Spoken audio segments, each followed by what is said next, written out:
Evangelio de noviembre 22, 2016, del Santo Evangelio según San Lucas.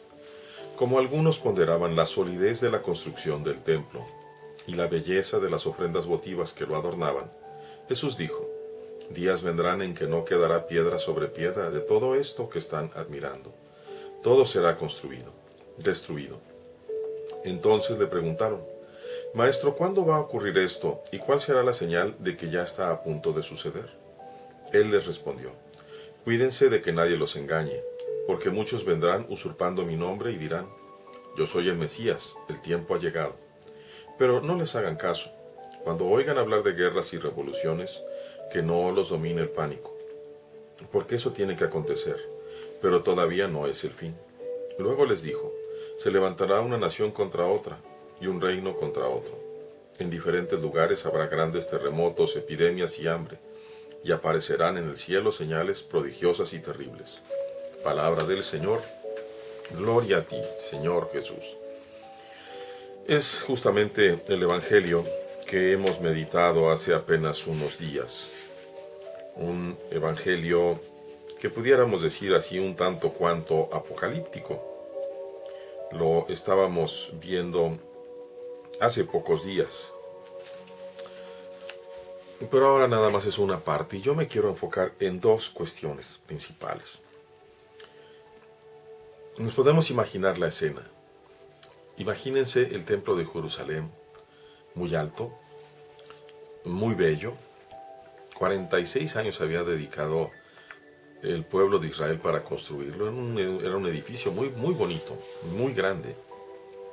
Y obviamente lo adornaban, había mucho dinero porque los saduceos se encargaban de sacar cantidades importantes de los judíos que tenían que ir al templo, igual que ahora hacen obligadamente los musulmanes.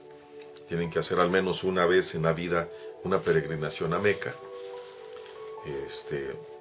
Así también los judíos tenían que juntar dinero a lo mejor de varios años para poder ir y hacer su peregrinación.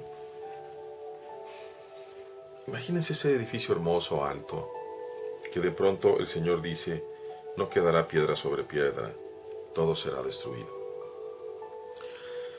Nosotros muchas veces nos admiramos de las cosas hechas, pero no alcanzamos a dimensionar quién es Dios.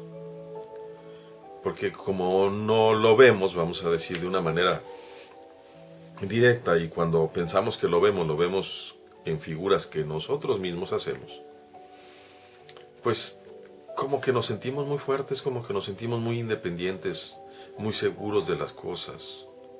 Vemos un Cristo crucificado como el que está aquí, ¿va? Y yo lo puedo mover para un lado, para otro. Vemos una Virgen María como nuestra Madre que está acá de este lado también, ¿va? Y agarramos un crucifijo así, ¿va? Y lo traigo en la mano. Pero ese no es Dios. Eso no es Dios. Es un ícono, una imagen que me permite pensar en Dios, mas no es Dios. Habría que pensar, y lo vamos a ver un poco más adelante, y en el propio Evangelio lo dice al final: habrá grandes terremotos. ¿Por qué puede haber terremotos? Primero, porque sabemos que el núcleo de la Tierra es líquido. Hay ahí lo que llamamos magma, que es piedra líquida tal cual. Y las grandes costras, las placas tectónicas del mundo se mueven. Y eso genera precisamente los temblores, los ajustes. Constantemente está saliendo nueva placa tectónica y constantemente está entrando la otra, la que está presionada nuevamente hacia el centro de la Tierra. Así que nuestro propio mundo no es un mundo estable, es un mundo que tiembla, es un mundo que gira, igual que el templo. Cuando nosotros somos lo suficientemente humildes para ver que donde nosotros estamos parados no está muy fuerte, deberíamos de comenzar a preocuparnos y deberíamos de comenzar a pensar en dónde podemos estar apoyados realmente. Y por supuesto la respuesta es obvia: en la roca que nos salva, que es Jesucristo. Él no tiembla ni se mueve ni se conmueve. Dios no se conmueve, porque Dios es infinito, más grande que el universo. Las personas, sus discípulos, le preguntan, ¿cuándo va a ocurrir? Y Él contesta esa segunda parte que para mí es muy importante decirles hoy, que nadie los engañe. Muchos vendrán usurpando mi nombre. No les hagan caso. Y luego, cuando oigan hablar de guerras, que no los domine el pánico. Qué triste, qué terrible que aún muchos sacerdotes, no solamente personas aparentemente bien intencionadas, sino incluso muchos sacerdotes se dedican a propagar esta idea del fin del mundo, ¿va? De que ya va a terminar el mundo, de que ya viene no sé qué, de que ya viene no sé cuánto. El Señor está diciendo que no cunda el pánico, que no se angustien. Claro, eso no quiere decir que nosotros estemos despreocupados viviendo en el pecado, tirados en el estiércol, ¿va? Pero no asustarnos, más bien poner atención, hacer el esfuerzo, porque vuelvo a insistir, donde nosotros nos apoyamos es en la roca, pero para poder apoyarnos en la roca inconmovible de Cristo, tenemos que amar a Dios por sobre todas las cosas y hacer su voluntad para ser verdaderamente libres. Ese no es un esfuerzo. Yo no creo que haya un solo humano sobre la tierra ahora mismo que cumpla absolutamente toda la voluntad de Dios. El único humano que pudo hacerlo así pues es Cristo mismo.